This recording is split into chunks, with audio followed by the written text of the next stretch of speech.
Good afternoon, everyone. Welcome to the Specifying Practice Group webinar. Our topic for today is part 2. It's a continuation of our last call. And our thought leaders today are Dave Stutzman and Louis Metcalf. Dave is a registered architect, certified construction specifier, and founding principal of Conspectus, a specifications and quality assurance consulting firm. Louis is an architect and certified construction specifier. Louis is a senior quality manager for Gresham Smith & Partners, a national architectural, engineering, interiors, and planning firm. A few housekeeping notes before we begin. Your participation during today's webinar is encouraged, and we have allowed time to take questions throughout the presentation. And although attendee audio lines are muted, you may click the raise hand button to indicate that you have a question or comment. We will identify you by name and unmute your line, at which point you may begin speaking. If you're participating via streaming audio and do not have a computer microphone, you may also type your question in the chat box. Now, Dave and Louis, over to you. Hello, everyone, and welcome to our July meeting. And we're coming to you at a new time this month, and we're glad that everyone was able to make it. We ended up postponing to accommodate another CSI webinar, so we didn't want to conflict with that. So I'm coming to you, this is Dave, I'm coming to you from southern New Jersey. And Louis? And this is Louis coming to you from very sunny and very hot Nashville, Tennessee. Okay, and today what we did is, if you remember several months ago, we did a poll of the group, and we wanted to share those results. We've been meaning to do that the last couple of times, and it seems like we've gotten off on topics that have taken up the entire time. So here we are. We're going to spend whatever time it is that you'd like to on the survey results. And if you want to pipe in with questions, because from the results of the survey, we had about 95 people participate, and I think at least half of them had an opinion where we allowed them to enter one. So we know that you're out there with plenty of opinions, and we'd like to hear more as we go through this. So first of all, the apology. I'm not a professional pollster. So the questions, while some of you thought maybe it wasn't quite clear what we were getting at, I was also trying not to influence an opinion by the way I tried to word it. And for those of you that had difficulty with it, I do apologize. But the point of doing the poll is we were seeing some difficulty with some of our clients about how to deal with substitutions. And one of the aspects that MasterSpec adds in is comparable products. And that seemed to confuse the issue for some of our clients. And this is what really prompted the poll for me. So here we are, the first question. This one was relatively painless, I suppose, because we had about 75% here say that you're involved directly in reviewing product submittals, and that should give us a pretty good basis for the remainder of the questions. Now, just to give you a clue, see, here are all of the responses for all of you folks that offered a separate opinion. So, question 2, how do we review product submittals when the submitted products are not specified? Rather than calling them substitutions or comparable products, I'm trying to get a feel for how you're actually looking at these things and what processes you're trying to use. So over 50% as substitutions, and only about 11%, slightly over 11% as acceptable products. I have over here on the right, for the others, I tried to split out some of these comments below in broader categories. So there were quite a few of you, 10% of the other, that just simply don't review any product submittals if it was not specified, and another 5% as substitutions. You mean they just send them back, bounce them straight back? Right. And so I thought that that is an interesting response, but if we take the substitutions with stipulations and add that into the 53%, so we're almost 60% are reviewing products that are not specified as substitutions. Okay, on to the next question, 3. How do you document accepted submitted products that are not specified? So again, without trying to say it's substitutions. So here is the list: change order, change directive, ASI, or notations on the submittal, and the ubiquitous other. So, and then trying to split Which seems to be the most popular one on this one, David. Yes, it is. But, and here you see the results of at least part of other. So a large part of other saying that it could be any one of the above. So I'm, without distributing those equally among where that lands, we'll just let it go as any of the above.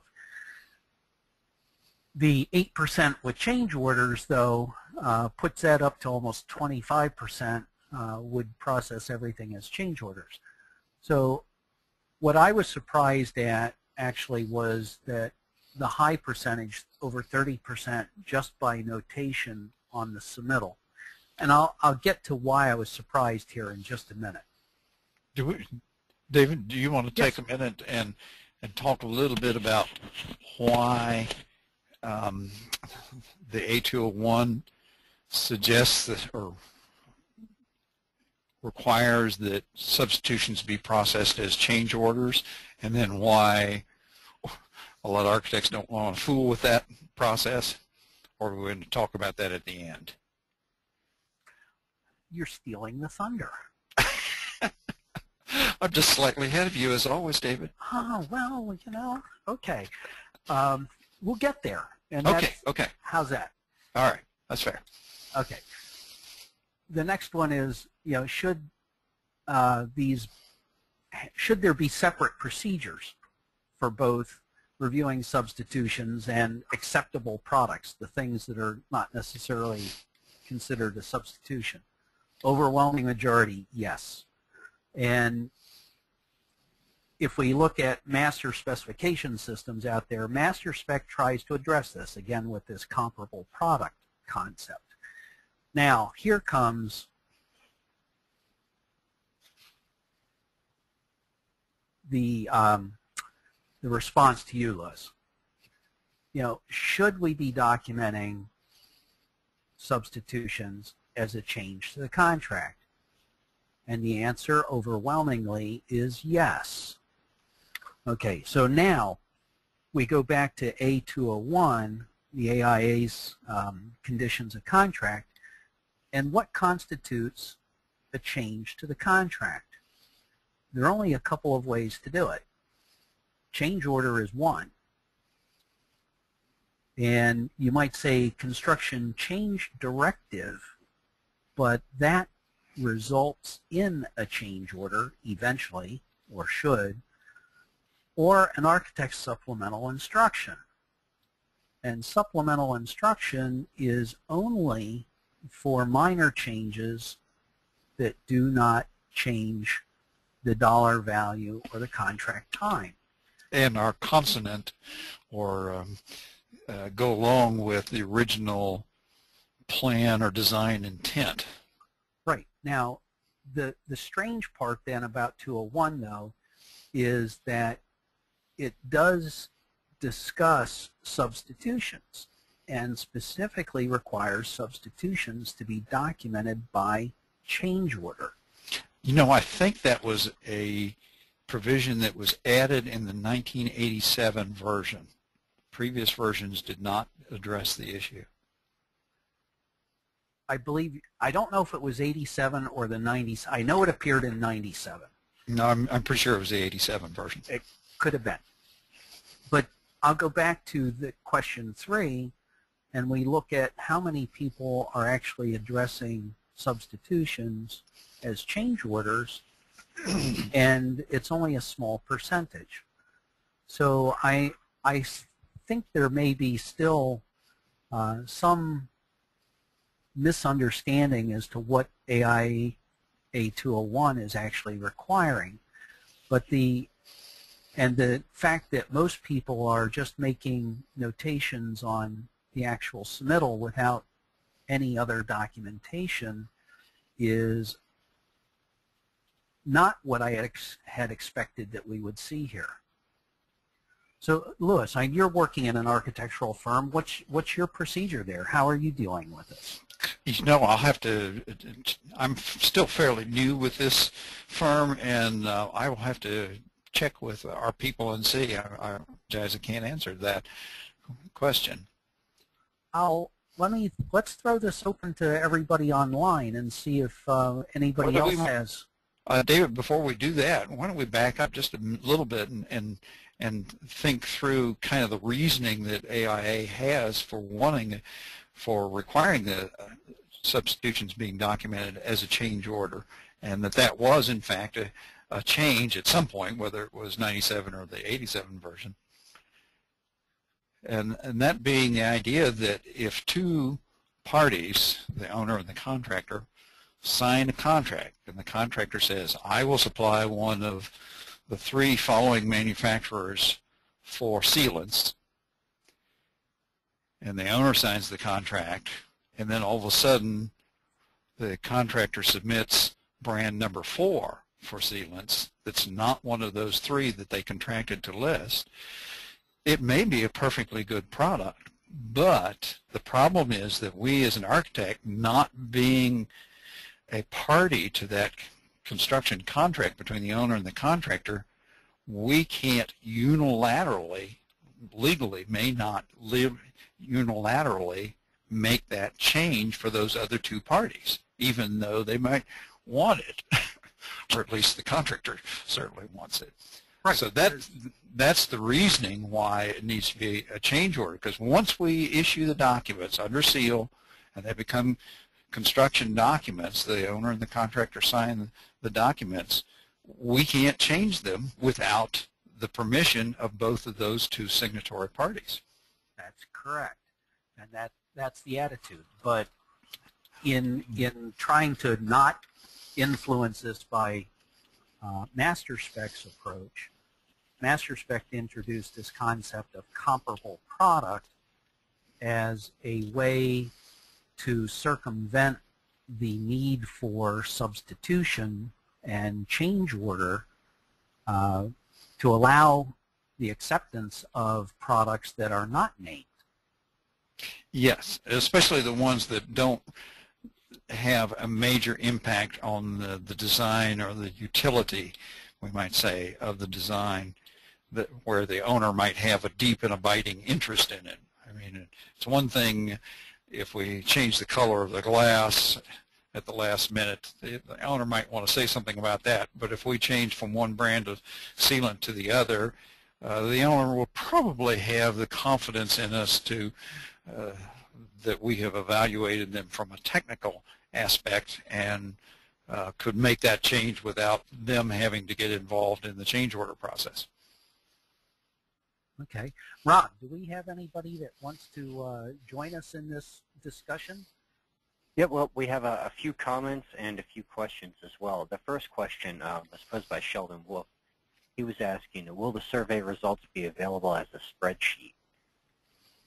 Sure. We can. We're looking at the spreadsheet. We can certainly make that available, since all of you are the participants.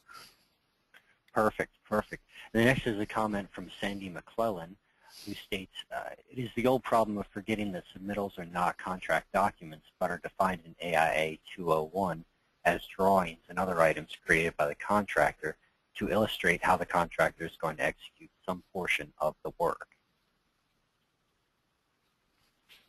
Yeah, exactly, that they are documents whereby the owner, through the owner's authorized representative, the architect, can verify that the contractor intends to comply with the requirements of the contract. And then the last question is from Lynn Austin. Now that, I'm sorry, let me finish. However, that is a kind of a sore point with contractors, and the AGC, I have to say, so-called consensus docs and their general conditions, approved submittals become contract documents, a concept that the AIA has resisted for a long time, in which David will explain the reasoning behind.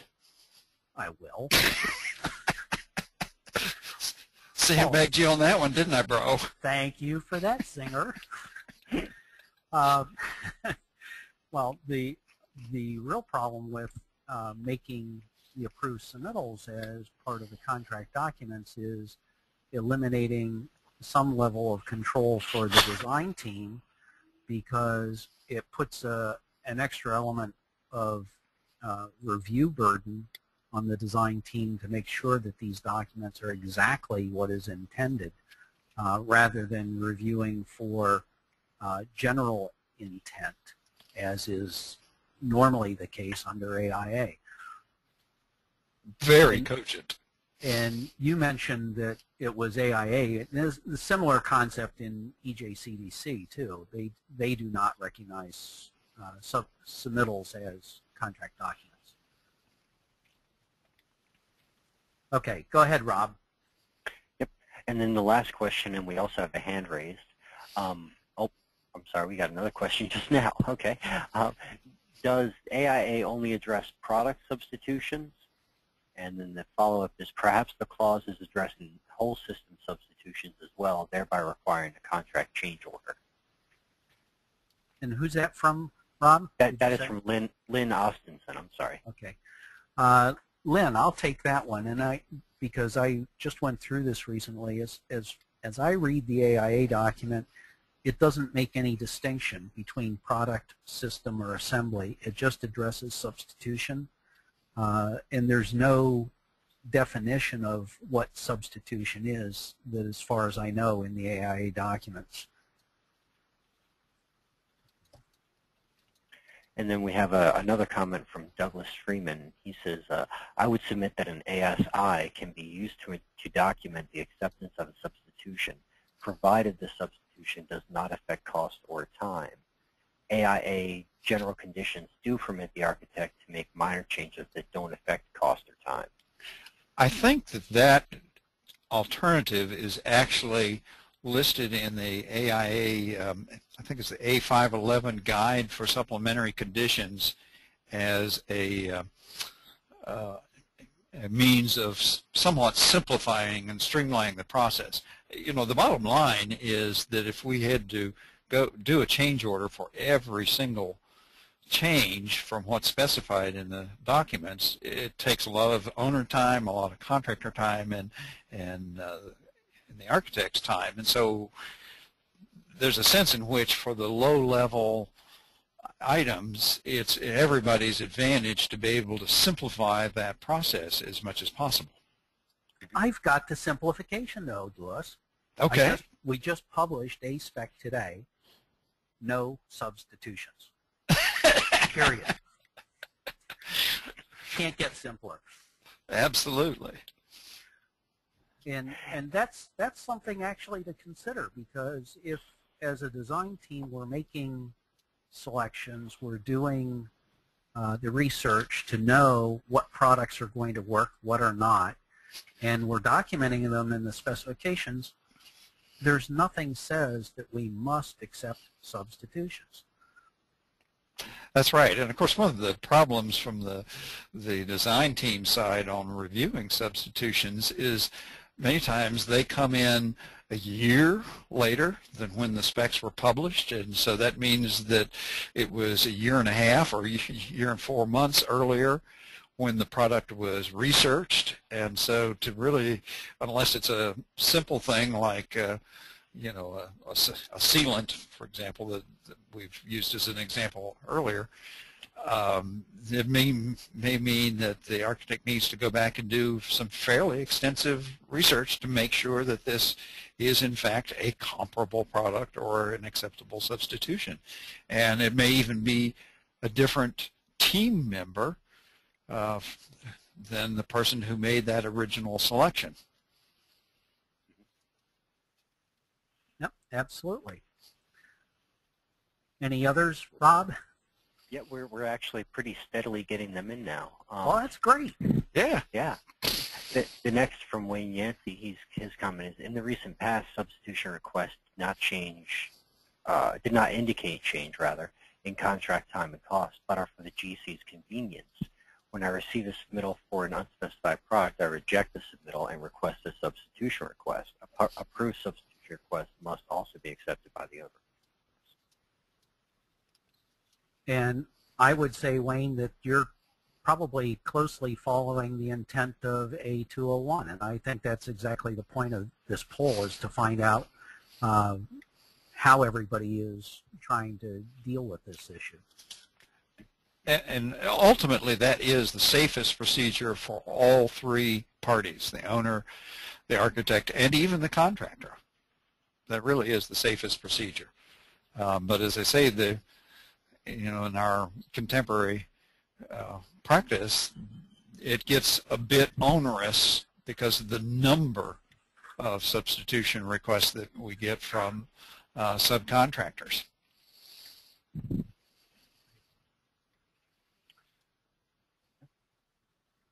All right. More? Yep. And yep, certainly. And the next comment from Paul DeArmond, he says, I would suggest most accepted substitutions did not change the contract price. The designer accepts them as quote-unquote equals. The contractor pockets any savings in practice.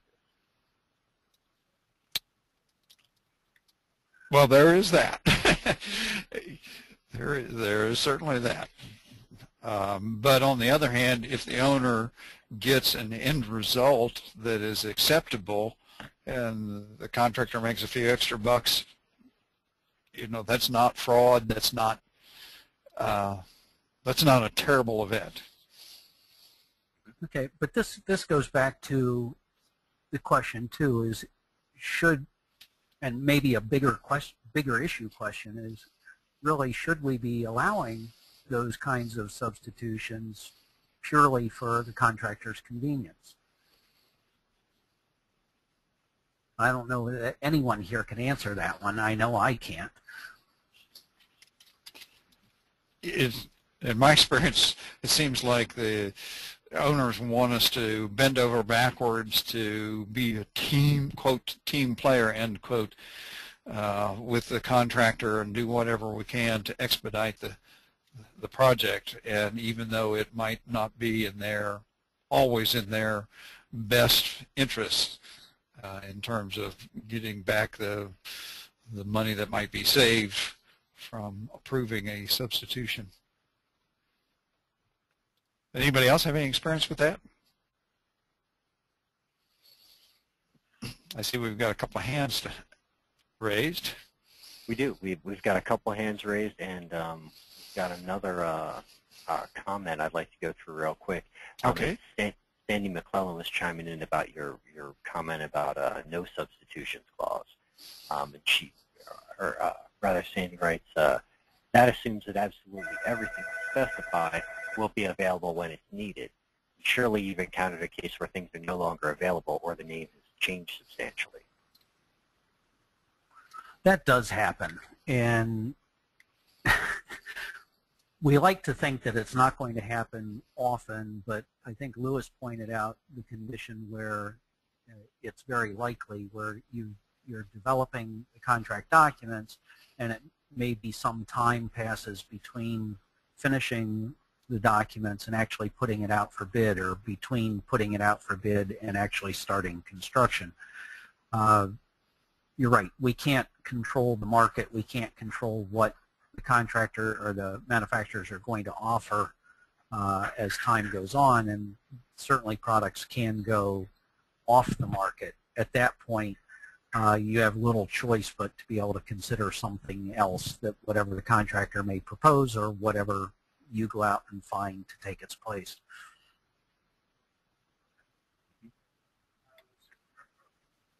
All right.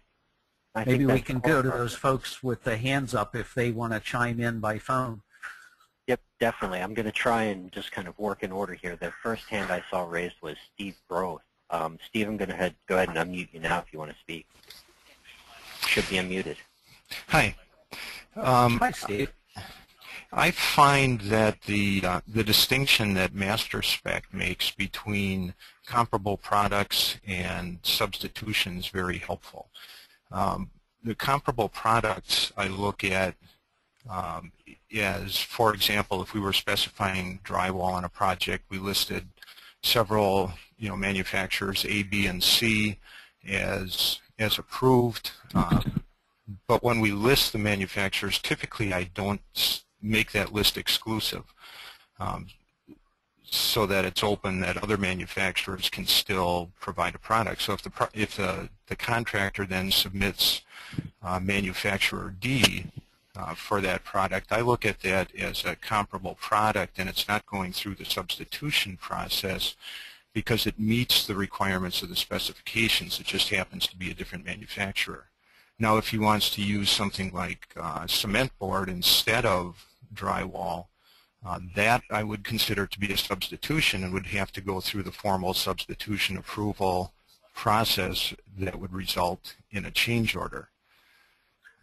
The other thing that master spec does with substitutions is makes a distinction between substitutions for cause and substitutions for convenience. If there's a just cause, like a warranty isn't available or a product isn't compatible with something else that may be specified, that's a substitution for cause, and that's something that we would always take a look at. A substitution for convenience, we always ask the contractor, okay, what's in it for the owner? When he provides his substitution request, he has to make very clear on that request how the owner is going to benefit by accepting that. And if he can't demonstrate that, then we don't waste our time reviewing that, because as a number of people have said already, there can be lots and lots of substitution requests on a project, and that's a way to help control that. Steve has described the situation that people have been doing for 20, 30 years very, very cogently, very clearly, and that's our ultimate goal, is to try to reduce the amount of effort that it takes during contract administration while still preserving the best interests of our client. And that was very well said, Steve. Steve, I have one follow-up for you. Sure. If you leave most of your product specifications open, what do you find yourself doing then as far as writing the specification? Are you much more descriptive to be able to allow yourself to review alternative products? We are. Our specs are kind of a hybrid between a descriptive and a proprietary spec, or a semi-proprietary. Okay. So we do, for the most part, a descriptive spec, but then identify manufacturers that we consider to be acceptable, or products that we consider to be acceptable.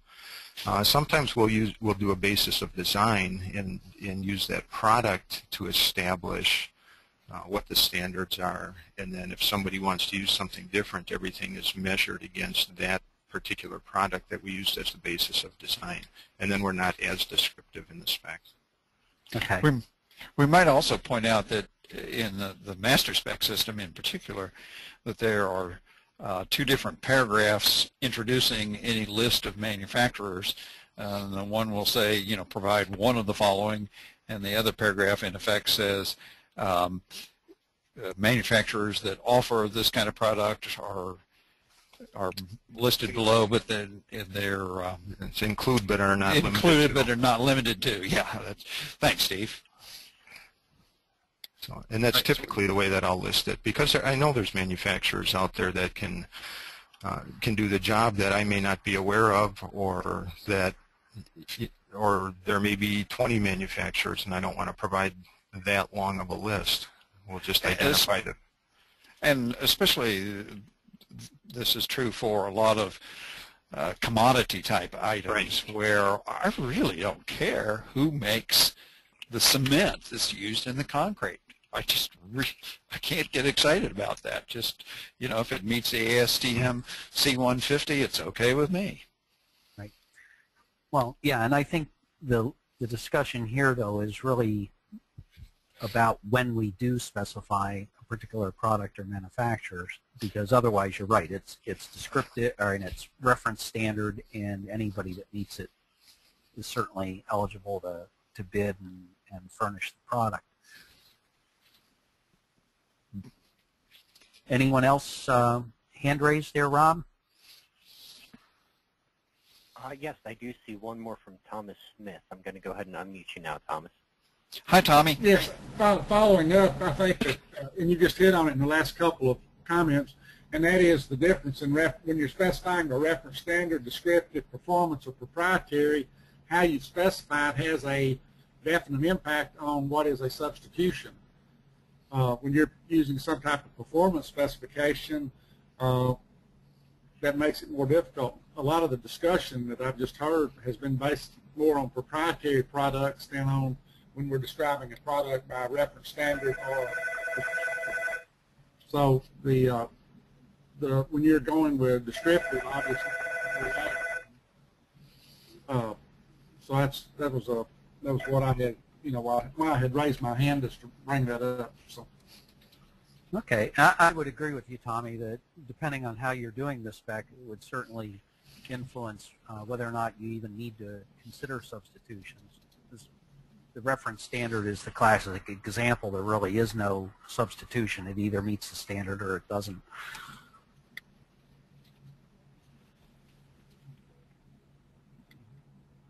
Okay, anything else on this, Rob? I told Lewis, see, I told him. He asked, how long would this discussion take? I said, well, I can show the results of the poll in 10 minutes. And here we are, over half of our time spent on this discussion. And I think it's great because yes, it's time well spent. Absolutely. This is a thing that affects all of us on every project, and it can even affect our profitability because we all want to reduce the amount of time in CA. We all know that our beloved project managers never budget quite enough time for what has to happen during the construction period. And so anything we can do to simplify that that amount of paperwork and the amount of effort during that period is just going to benefit everybody involved. Any more questions there, Rob? Not many, no questions that I see, but definitely some comments. First is again from Sandy McClellan. Many owners have requirements about whether or not substitutions are acceptable and when they are acceptable. No matter what, don't we need to remember that we are administering a written contract and we should act in accordance with the written contract provisions. Substitutions become a real problem when no one is following the contract. You spell that as a potential claim. And Sandy is absolutely right. That's what I was trying to talk about earlier, about the reasoning about making the substitutions, why substitutions in the A201 are supposed to be documented by a change order, is that protects everybody so that because it's documented then there's a full and genuine agreement on it. Otherwise, if we start cutting corners, we make ourselves liable to a claim. And let's follow up with Mr. McGinty's comment that's very similar on the same subject. Yeah, absolutely. And that statement is not permitting substitutions is not good policy. One owner I've worked for requires that substitutions be submitted during the bidding period and requires documentation by the contractor on why it is a quote-unquote equal product. Then the acceptance of the substitution can be made public to all bidders. And after the award, obviously no substitutions are permitted. Change would only be through a change order. Bidding period. Oh yeah, I remember what those are. I used to do those.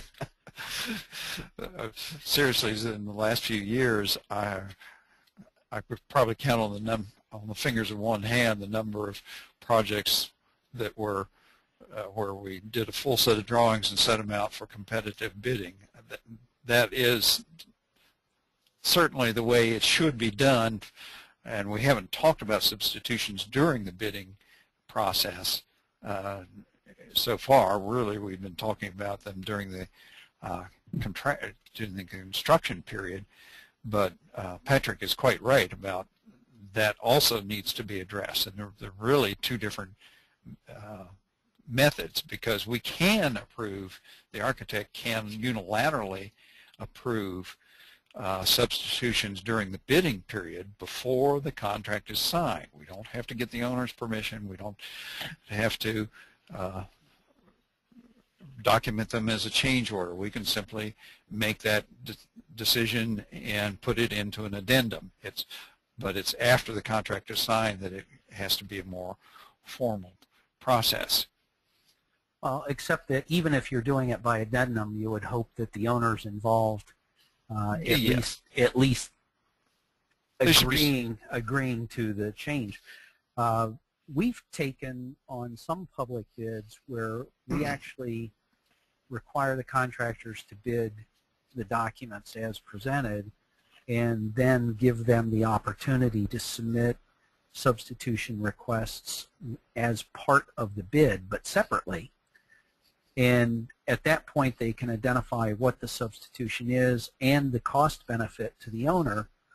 The owner has the opportunity then to accept the substitution with that contractor's bid and document it in the agreement before, as the contract is written.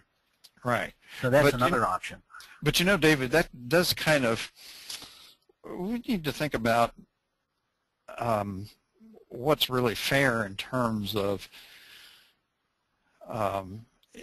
sometimes the contractor may prefer to use a different product, not because he's going to save money, but because that's a product that he likes to use. He thinks it does a better job, that he thinks that he's going to have fewer issues with callbacks. And so it's not always, I think, a matter of money. And so we need to be careful even up front in specifying that we don't exclude legitimate alternative products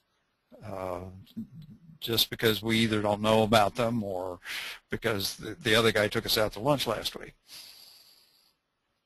Well, I would agree. I think, and I have seen contracts written where the substitution, accepting a substitution is really contingent upon some savings to the owner, not necessarily just an alternative product, but they're actually looking for some substantial savings coming back to the owner. Right, but what I'm saying is that some subcontractors may prefer to use a different brand of product just because they like it better. It goes on the wall easier, and there's really no cost difference in the strict sense. It just makes it, they just have more confidence in that product or other reasons. Why don't we discuss just for a minute, though, David, Mr. McGinty brought up the issue about not permitting substitutions is maybe not a good policy. Why did your client set that as a requirement in that recent project manual that you published? Well, who was it? Was it a government agency? No. No. In this case, the architect is actually working for a developer, and I'm not sure if their contract is direct with the developer or through the construction manager. But it's a very tightly controlled project where even though we're still in the midst of design development, that the pricing for this project is already set. And it's based on some very specific assumptions that the construction manager has made and that have been negotiated and is actually part and parcel of a lease agreement that the developer is making with the future tenants. So there are a lot of different controls on this, and that's why I believe most of the reason why this was issued no substitutions. So we'll see how that plays out. more on that. We'll later. believe it. You mean as in we'll believe it when we see it? Possibly. Oh, possibly. Okay. Anything else, Rob?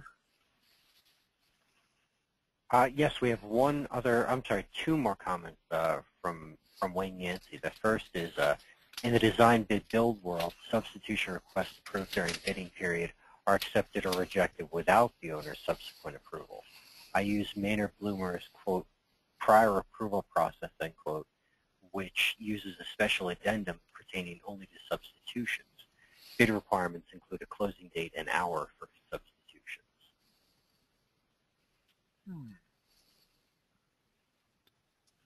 I'm not familiar with the process that you're talking about, Wayne, and I'm wondering if you have a microphone or phone that you might be able to chime in and discuss that with us.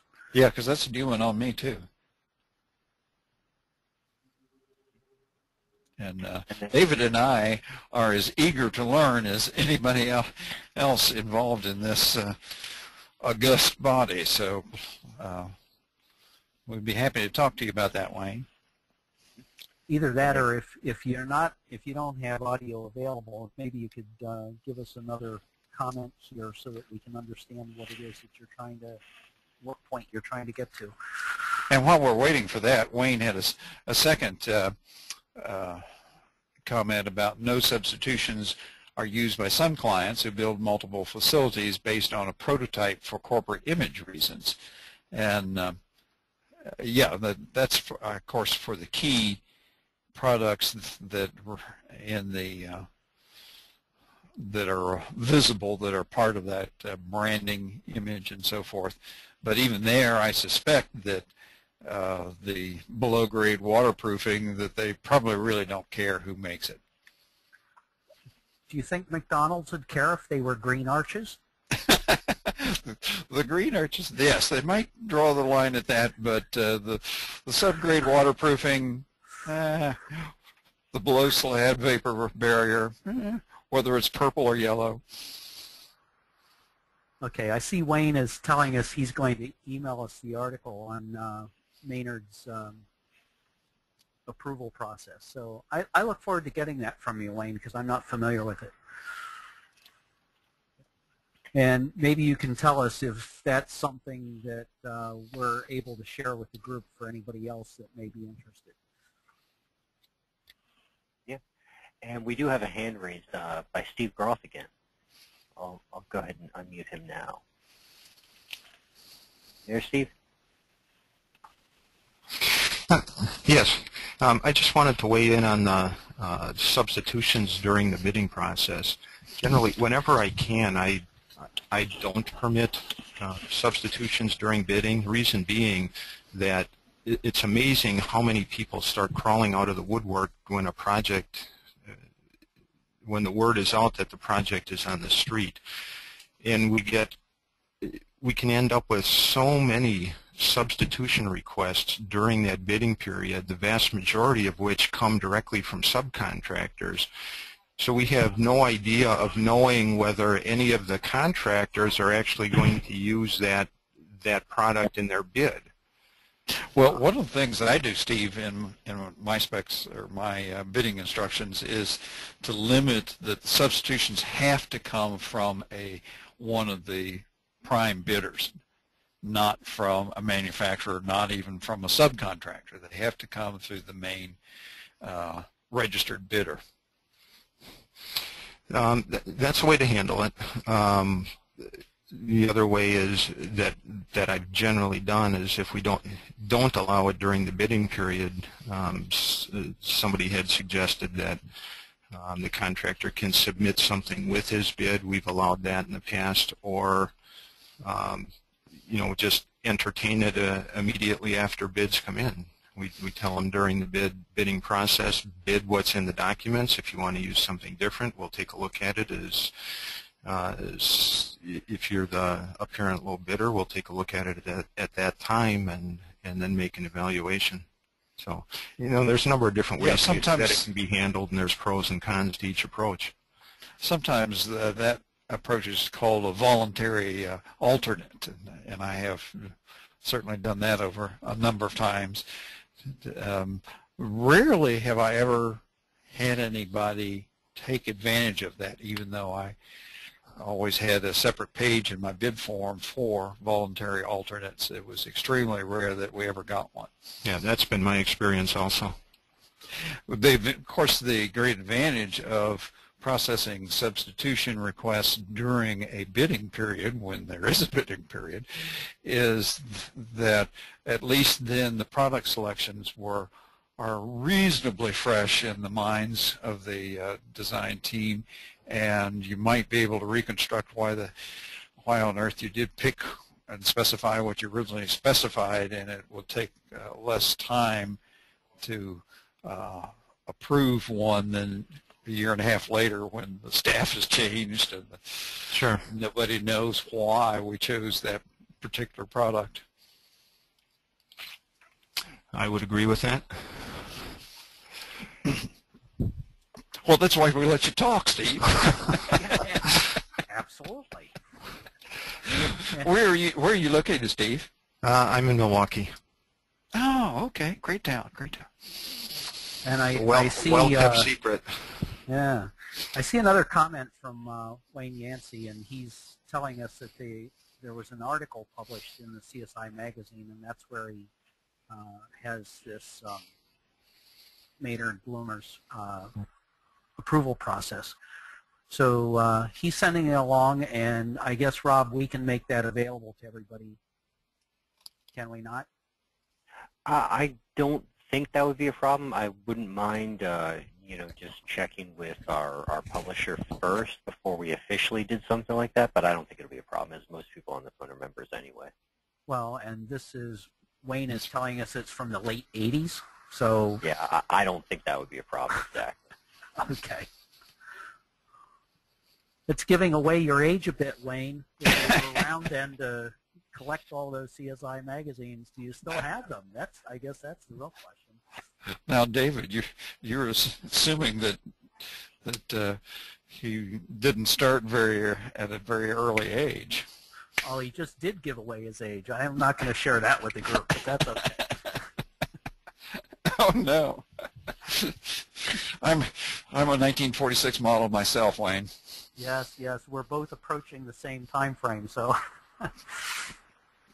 I really appreciate it, Wayne. Great input you've given us. Well, Lewis, are you ready to start this month's presentation? We have 10 minutes left.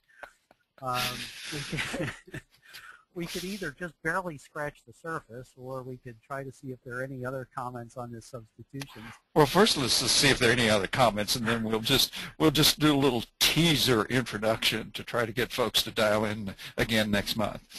Sandy McClellan rescued us with a new comment. Why don't you read that for us, Rob? Mm-hmm. Certainly. Let's see here.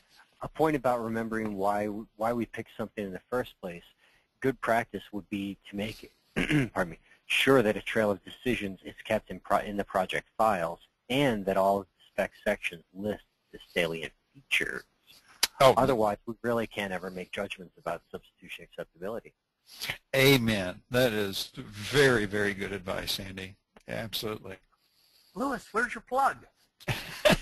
What do you mean? PPD. Oh yes, that's right. That's what the PPD is supposed to. One of the things that we are advocating in the new PPD format document is to use that throughout the design process for documenting those decisions exactly, and for establishing the salient features, the important stuff that we want to specify when we get to writing the construction specifications. So, and that would become a part of the permanent file, so it would be easy to go back and look up that exterior wall assembly and say, well, why did we pick that particular cladding product? I can't believe you almost passed up that opportunity. Okay, and Wayne's asking how many have used a PPD? Oh, good question. Shall I take off my headphones so everybody will answer honestly? Well, you can, but why don't we just Okay. ask, I see Tommy Smith has a hand up, but let's ask anybody that has used it just to raise your hand. Oh, that's a good idea because we didn't have a poll question set up for that. Right. Well, we got a couple of people chiming in that have used it, and I'm actually seeing more interest from our own clients. I've been discussing using PPD actually in place of outline specs because I think it's a better tool. So, and we've had some pretty good success with it, trying to use it that way. And Robert Bowman asks us, do tell us more about the PPD forum. Well, Robert, we actually had a session late last year about the PPDs, and maybe we might do a follow-up session again later if there's a demand for that. But the concept of the preliminary project description has been around for a little over 20 years, actually. It was introduced by CSI in the manual of practice back in, I want to say 1989 or so. And last year, a task team that I was privileged to chair produced a new document to kind of extend the concept and bring it up to date with respect to using it with BIM and integrated project delivery and some other industry trends, and to kind of extend the explanation a little bit. So that document is available from the CSI bookstore, and we think that you look into it. It really is a very flexible tool. I've been using it for 20 years, and my owners like it, my designers like it, and it's been a very successful tool for me. Okay. Rob, should we go to Tommy Smith? I know he had his hand raised before we started the PPD discussion. Yep, we can certainly do that. I know we've got a couple others as well. I'm going to go ahead and unmute you now, Tommy.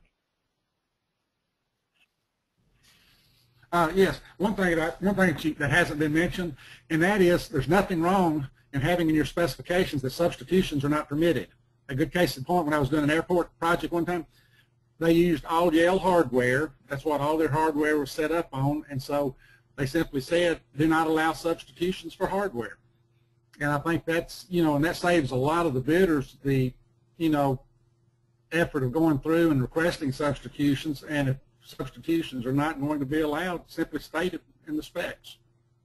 Oh, you're absolutely right, Tommy, on those individual products. We had a discussion earlier about not having any substitutions across the board, but for individual products, especially when you're building a new building on an existing campus, or for an owner that owns other buildings around town, they may want to use the same kind of brand of hardware and other, even I had one client up in Ohio that wanted only one brand of paint.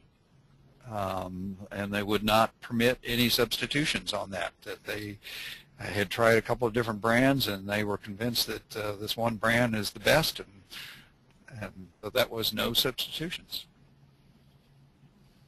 Okay, good. And did we had a couple of others. Is that what you said, Rob?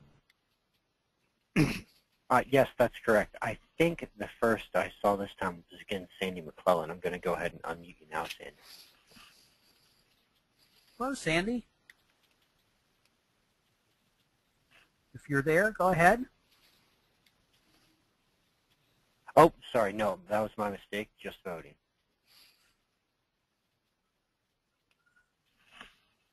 All right. I think then that Wayne Yancey is the only other one I saw here. I'll go ahead and unmute you now, Wayne. Okay, Wayne, did you get on the audio? Nope. Okay. Nope.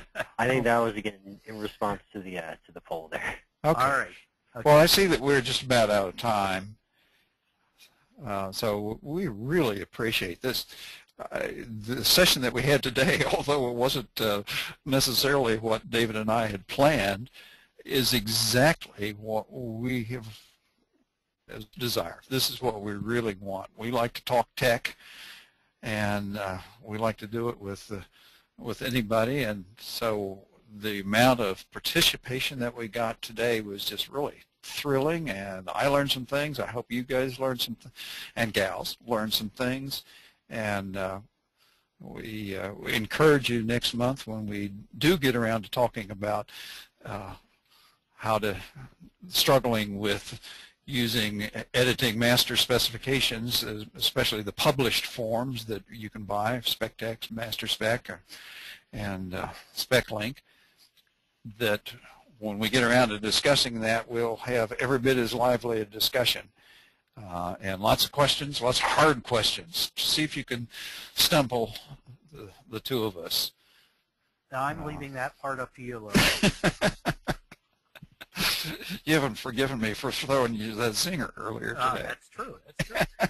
Okay, yeah, and that's my main job as co-host, as your sidekick. That's my job. I see that. So next month, that's what we're going to be talking about, and we will be back on the first Tuesday of the month rather than the second Tuesday. And that would be August 4. Mark your calendars. That's right. So we're going to talk about, the spec masters that are published by different sources are tremendous help. If I had to stop and reconstruct a spec master from scratch, it would take me years to do that. And so we all depend upon them, but we all know that they have lots of stuff in there that doesn't apply to many, many projects, maybe even most projects. There's some paragraphs in Master Spec that I don't know that I've ever used for any project, anytime. And I've been using Master Spec since 1982, so it's not that they're bad, it's just that they don't apply to the kinds of projects I've been working on. And so we're going to try to give some clues, some ideas, some hints about how to approach using those things, those master specifications most effectively. David's even going to give you a behind-the-scenes look, because he was the primary author for SpecTex for several years, and to try to explain why they are the way they are. So we look forward to talking with all of you next month. Right, and then you'll have the opportunity to try to ask us and everybody else involved as to why they are, because I'm sure that you're all seeing things that none of us are seeing. We all have our own difficulties trying to deal with these specifications and produce effective project specs. So. We had a late-minute comment from my good friend Dennis Elrod down in Memphis about the one thing that we're not going to cover next month, but he has a question about some word processing issues related to specification masters. And David and I have been talking about that, and so we may take that up as a follow-up directly after we talk about the content. We might get into what are the mechanics of actually using one of the spec masters. And maybe we can even talk David into doing one online and showing us how it's done. That'd be fun. Thanks. I would love to share that kind of stuff. I mean, we get a lot of questions, and I'm trying to help someone, one of our group members now, and it really has to do with word processing, Microsoft Word, and automatic paragraph numbering for a specific thing that he's trying to accomplish. So we can be happily sharing some of that, whatever we know about that, because it will make it easier for everyone. All right, with that, we're 1 minute over, Lois. So we'll see everyone next month, August 4th. Please join us, as we love the conversation. Thanks very much. Thanks, everyone. You may now disconnect.